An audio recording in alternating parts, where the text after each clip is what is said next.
আল্লাহ সওয়াব দেয় নাই। হাদিসে আল্লাহ বলেছেন, আল্লাহ দিতে বলেছেন, আস-সাওমু লি ওয়া আনা আজজি বি। তোমার রমজানে প্রত্যেক কাজের বরকতে 70 থেকে 700 গুণ সওয়াব বাড়িয়ে দেওয়া হবে, কিন্তু রোজার সওয়াব স্বয়ং আমি আল্লাহ তোমার জন্য দিয়ে দেব। কি বলেন? আল্লাহ যা তারা সওয়াব লাগবে।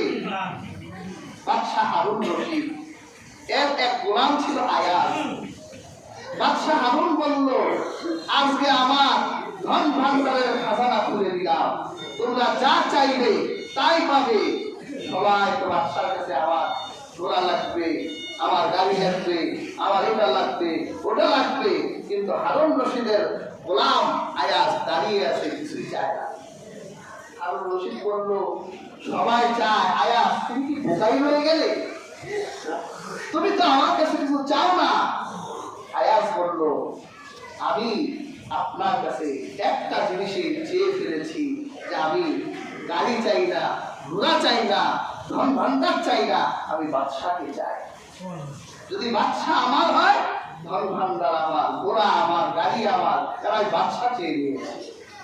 আর হাজির দুনিয়া আখিরাতের বাদশাহ হলেন আমার আল্লাহ। যদি আপনি আল্লাহর সন্তুষ্টির জন্য রোজা রাখেন, স্বয়ং আল্লাহই আপনার হয়ে যাবে, জান্নাতও আপনার, সবই আপনার। কাজে আমরা আল্লাহর সন্তুষ্টির জন্য পরিপূর্ণ রোজার হক আদায় করে আল্লাহ তাআলা আমাদের প্রত্যেককে রোজা রাখার তৌফিক দান করুন। যারা সুন্নাত করেননি